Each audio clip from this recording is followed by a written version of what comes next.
right. Okay. So today we're going to be talking about how COVID-19 affected divorce rates and continues to affect them today. This is our group project for COM 327. And I think it's important to start out with a little bit of background before we really get into it and talk about the divorce rate before COVID-19 hit. So in 2019, divorce rates were actually the lowest that they had been in the last 50 years, with only 14.9 out of 1,000 marriages ending in divorce. So we were on a downward trend and have been for the last couple years pre pandemic. Then, once the pandemic hit in 2020, there was a case study that was done by the journal found in the Sage journals, and it watched 5 states who posted real time data about divorce rates through 2020. And it found that divorce rates actually plummeted even more in the first year of the pandemic. This is when we were all locked in and encompasses all of 2020.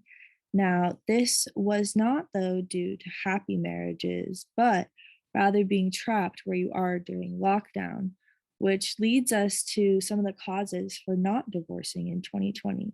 So, for a lot of people, financial security was jeopardized in the US and the world. So, people are really not doing well financially and they're struggling to get by because stimulus checks aren't coming, and obviously, a lot of people are out of work. This leads to a lot of times one partner being way more dependent on the other for money and housing. And that makes it a lot harder to divorce when you're counting on somebody else for your ability to live where you have been living. People with children often have the problem of differences in views on how to raise children during a pandemic. And this was one of the leading causes for divorces. But it was also a hindrance at the same time because people who didn't want to divorce because they didn't want to harm their children or affect them negatively, but also they're disagreeing how to raise them with their partner. So it caused a lot of conflict in couples. Being confined to your home also doesn't allow a couple to get necessary alone time, or if they're in the midst of having some sort of rough patch, then it doesn't allow them to maybe go stay with a friend or just go out of the house for a couple nights. Instead, it forces you to still stay with these people and with the same people with no time to cool down or recharge, which obviously creates higher tensions with no immediate solution. And this leads to people wanting a divorce. Divorce inquiries on Google were at an all time high during this period. And the pandemic just made it so it wasn't like normal where you could just get them. There were a lot of courthouse closings, and again, just issues with having to be in the same house as somebody for the entirety of the pandemic.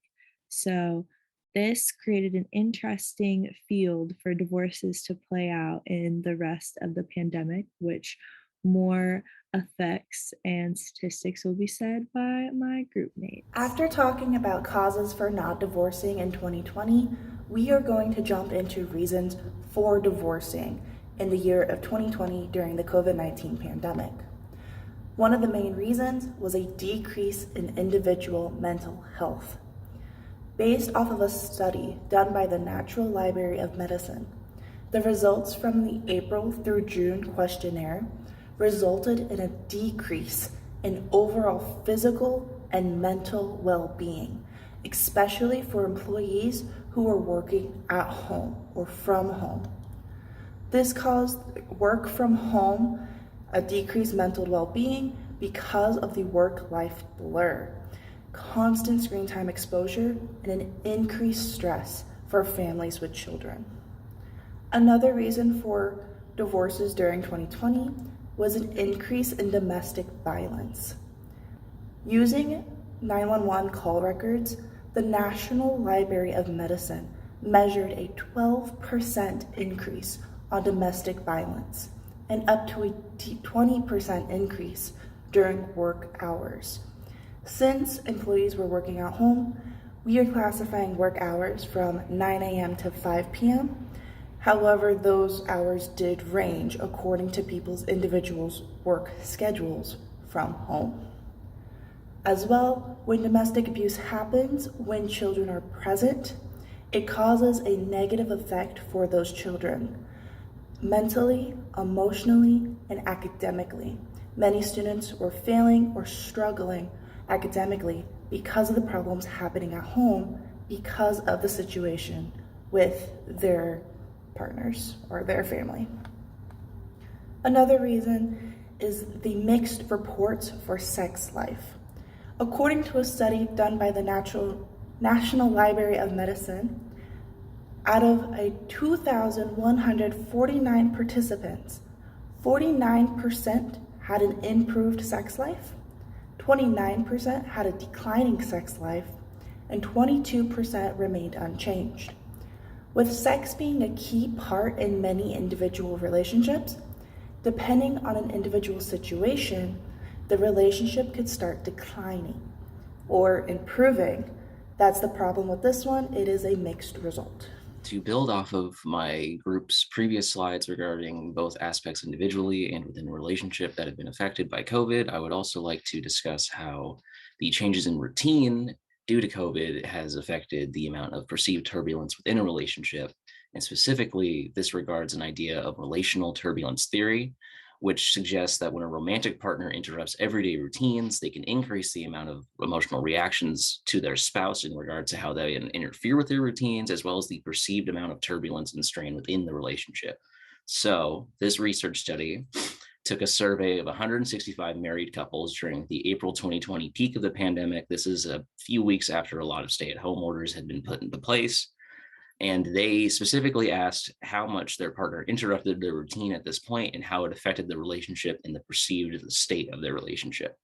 And the results found that increases in both anger and sadness toward the partner within the relationship due to these interference in routine, as well as an increase in the amount of perceived turbulence and strain within the relationship caused by the changes in routines and interference from one another. And this can be defined as whether partners are now both working from home, whether a partner was unemployed, whether they now have a shared responsibilities as far as house maintenance, child raising.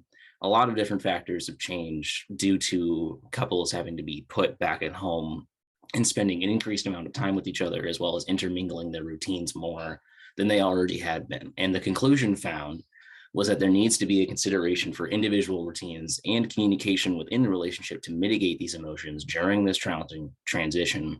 And they specifically discussed how, while there needs to be a give and take between the couples within the relationship as far as understanding what each needs for their routine, there also needs to be understanding that this is a difficult time for anyone within the situation, and they suggest simply just open communication and forgiveness between both couples during a very straining time. But this amount of increased turbulence could then also contribute to perceptions of the marriage and then lead to divorce. And I would like that to lead into how during COVID, there was an increase of divorce rate in general based on some general statistics following the amount of divorce agreements being requested and the general traffic surrounding the term divorce and the couples pursuing divorce online. So a US law firm reported a 34% rise in purchases of divorce agreements, and specifically marked that newlywed couples, being couples that were married within the last 5 years, were making up about 20% of that group requesting those agreements. And specifically, they found that during April 13th or on April 13th of 2020, which is right in that peak area discussed in the previous study, and also post stay-at-home orders being put into place, there was a 57% increase in separation inquiries over that previous month of March, which goes to show that there is a probable correlation between the new change in schedule and the new living situation established by the pandemic and the increase of separation inquiries between couples. There's also found on Citizens Advice, which is a webpage in the UK, had a 25% increase in searches for getting a divorce in September of 2020 compared to 2019.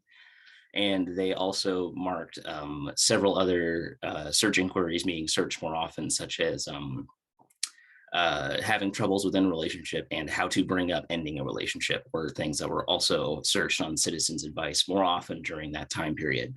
Both of these studies are connected within an article that suggests the reasoning for the relationship was radical changes in schedules and contact, like in the previous study mentioned, as well as mental health strain of the pandemic and many other factors, which will be explained by my next group partner. Hello, so I will be starting off with the factors increasing the divorce rates during the COVID-19 pandemic. Um, so, a few factors include the financial problems, affairs, communication, and just differences. Financial problems, either one of the spouses will lose their job or just income will be short. It just brings up a lot of problems, fights, arguments, stuff like that. Where to how to budget their new income accordingly and everything. Affairs, couples spend too much time together, and they just get easily annoyed. Boredom starts to kick in, getting used to the same thing every single day, and just not satisfying each other's needs anymore. Communication is a big one. A lot of misunderstandings can happen. Depression from being trapped inside. Disassociation begins to happen with their own selves, and they just forget how to properly communicate. Differences, once couples are really, really next to each other for long periods of time, they start to see the big differences that they might not like, and that might kickstart, fights or cause more problems within the household. So some of the challenges of COVID for divorcing and post-divorce families, when spouses are going through the divorce process, funding it can get kind of pricey, especially with the income not being so great. It could be too much for one of the spouses. Financial stability can be lowered, like I said. So just it can get a little choppy for one of them. But once they start to go through the process, another challenge could be finding housing, especially if they don't have enough money, if they're not making enough. Oftentimes, when one of the challenges is their children, so they often feel stuck and that have the need to stay together. One of the case studies that I found of Max and Cheryl. Cheryl and Max were together for 20 years, and Cheryl's needs just changed over time, and she planned on getting a divorce, but then the COVID-19 pandemic happened. Schools began to shut down, people started to lose their jobs, got laid off, income got shorted, so they had to stay together and put their divorce on hold for their children. So, like I said, school shut down, finances lowered, stress increased, and they just remained together to take care of their kids. So, in conclusion, divorces before COVID-19, the divorce rate in 2019 was the lowest in the last 50 years, with only 14.9 out of 1,000 marriages ending in divorce. Causes and factors that led to increased divorce rates: affairs, financial situations, communications, differences between spouses, and just being confined in the home too long, and of boredom. Decreased in individuals' mental health, just being stuck all the time took a toll on a lot of people. Not being able to see friends, families, or having friends and family or people that getting sick and then passing away from COVID.